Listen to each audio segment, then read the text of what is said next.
Good day and welcome to another edition of the Military and Foreign Affairs Network. I am your host, the voice of reason. So, in this episode, I wanted to discuss facts and realities and misinformation that is on the ground inside of Ethiopia. So, first and foremost, there has been several independent journalists who have entered the Tigray region.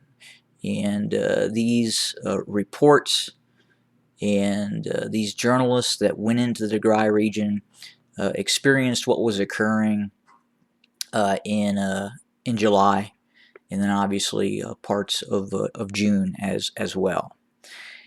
And these journalists, prior to entering the Tigray region, were given obviously information from the Ethiopian government, the Ethiopian side of things, meaning the Prosperity Party and the Abiy Ahmed administration, and they were told that you can expect to see drug-addled adolescent fighters, children being armed that were clearly child soldiers. Many of them induced the fight through the use of narcotics, and they denied any reports that Ethiopian soldiers had been captured, or at least not to the extent that had been filtered out of the Tigray region.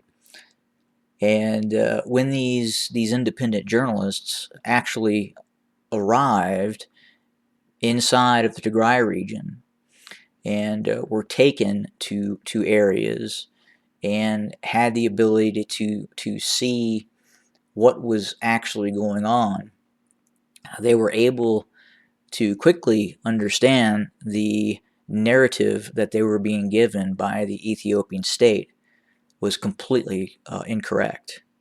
They were not seeing hordes of underage fighters who were being given narcotics. In fact, what they were seeing were well-run camps with obviously younger males, and I would say when I say younger males, I mean males between the age of possibly 17 and into their 20s, which would be the normal fighting age for a mobilized population that has been invaded by an external threat.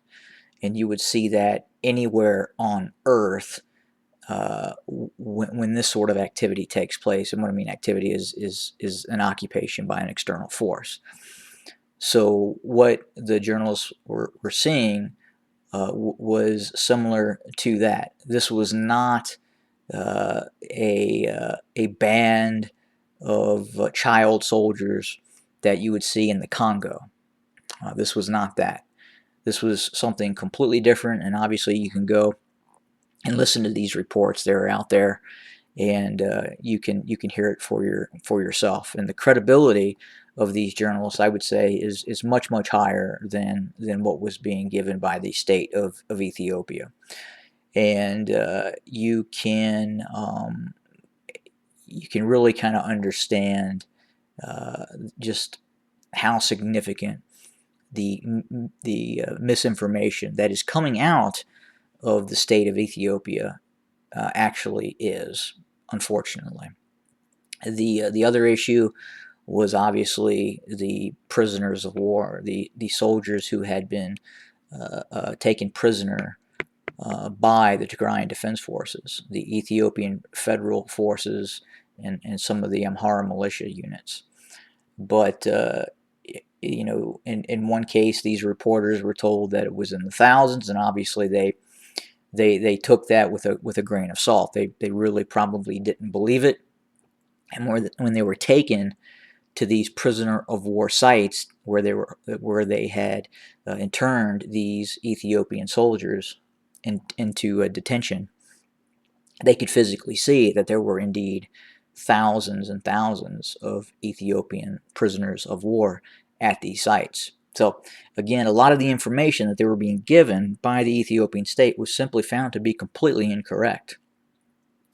There was also obviously a difference even in terms of the two opposing armies. The Ethiopian army appeared just not to be prepared, was not motivated.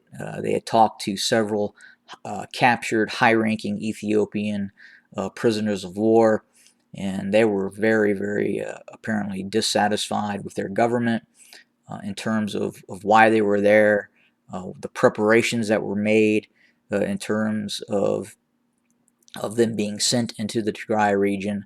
They were very dismayed about the fact that the Eritrean army had entered the Tigray region, and in some cases they were beholden to the Eritrean General Staff in terms of some of the movements that they were allowed to make. And again, that's on the Ethiopian side of things, and and this sort of misinformation continues from the Ethiopian state, and you can see that there is definitely a divide between elements in Western governments, the United States, different aid agencies, and dealing with the Abiy Ahmed administration because it is simply it has found to be very untruthful and very dishonest. Now, unfortunately, a lot of folks inside of Ethiopia, Addis Ababa, they're only getting one side of the news. They're only hearing one element, and unfortunately, a lot of journalists that would report to Ethiopian society, many of them are simply being arrested or not allowed to speak the real narrative in terms of what is occurring.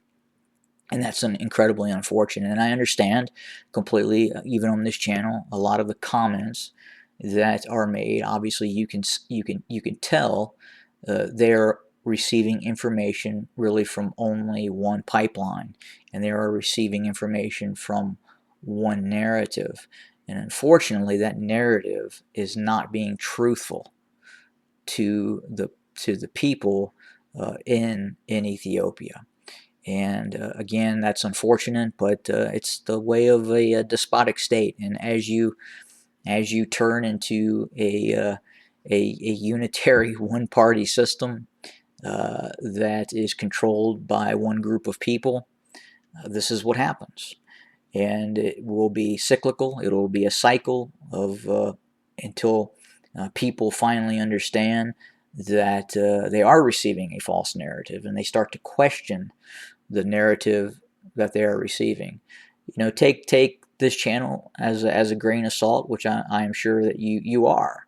And if you have the ability to hear this channel, great.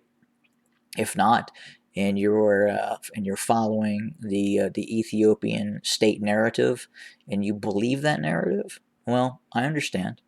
But at the same time, I would say question what you're hearing, because a lot of what you're hearing, again, by that narrative, by that Ethiopian state narrative, is simply not true. And unfortunately, it may take a bit for people to really come to grips with that narrative and how untruthful it has been in the past, and how it continues to filter. It continues to stipulate the untruth. Have a great day, everybody.